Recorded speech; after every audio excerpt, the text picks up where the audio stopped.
mga kalapatids, kay-ibon, kapakpak. Kumusta kayo ulit? So, yan, meron tayong bagong gagawin ngayon. Yan, meron tayong malunggay. So, bagong ano natin sa ating mga alaga.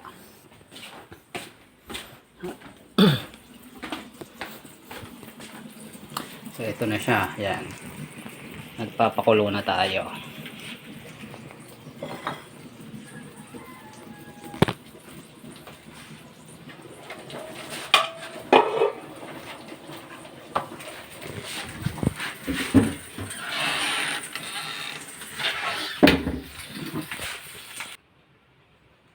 Ayan. Ayan na yung ating ginawa. Niluto natin. O, yan, nakita nyo. Puro yan dahon. Puro yan herbal. Ayan. So, ayan gawin natin bago experiment natin sa ating mga warriors. So, muna natin ginawa noon. Nagawa tayo ng herbiotics. So, 4, pang-5 na yung ating naggagawin na to. Na ating sariling gawa. Hindi tayo nangopya ng iba. Kasi nga, ang course ko, ibang course ko ay therapist, tapos herbologist. So, yun yung nire-recommend ko sa mga client ko na na-stroke. So, ngayon, ayan, nagpakulo tayo. And then, blender natin yan pag lumamig na.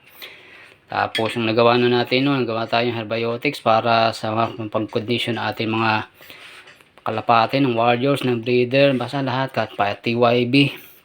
Tapos, pangalawa natin, herbiofly. Yung kalapate natin, nagsimula pa lang tayo, mga nitoy lang, unknown line.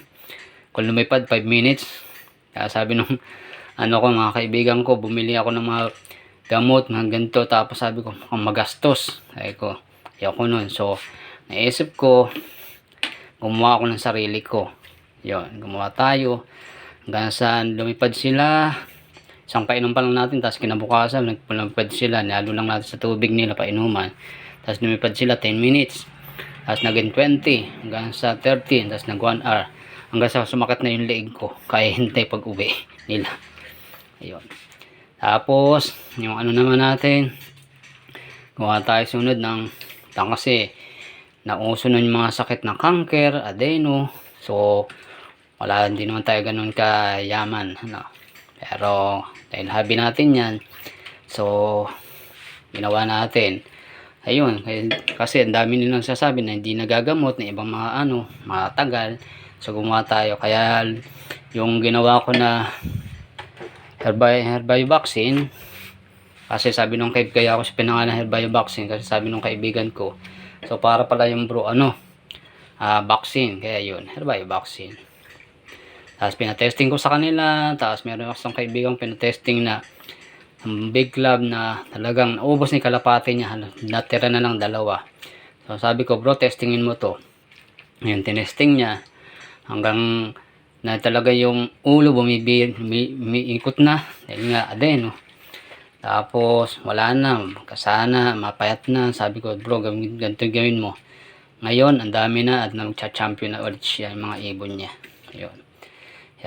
Tapos pangatlo, ginawa natin ay Herbio Supra na ginagamit natin yun. Gagamitin natin yun sa 120 days natin ngayong December, na hindi na tayo gagamit ng anumang mga gamot na synthetic. Gagamitin natin pure herbal sa atin. Wala tayo gagamit ng Power Wings, na Ideals o Reload, hindi.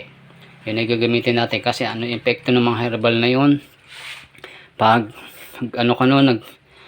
painom ka nun sa kalapati mo, para kang naka-reload, para kang naka-power wings, para kang naka-ideal spill na pambaon sa kanila. Yun yung ating ginawa. So, meron na akong ibang pinatesting sa mga at good naman yung feedback nila, maganda daw. Maganda yung kasi ang epekto nun, maganda yung immune system, tapos yung digestion, tapos yung katawan ng kalapati, balahibo, matibay.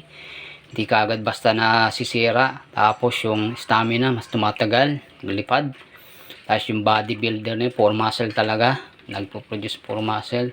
Tapos yung memory, mas pinatatalas yung memory. Tapos kung speed bird yung speed mo, kalapati mo, mas mag-i-speed pa siya kasi nga hindi tutukod. Kasi hindi siya napapagod. So, ganun. So, ngayon, ay ko testingin ko to sa 120 days ko.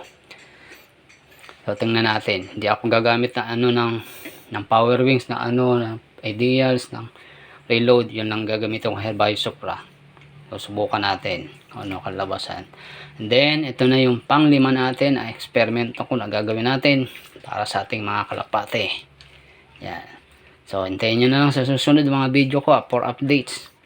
Para, and then click na lang naka-notification bell at comment, at like na din, subscribe para palagi kayong updated sa aking mga video. Thank you mga kalapatids, kay ibang kapakpak at katuka. Thank you. God bless.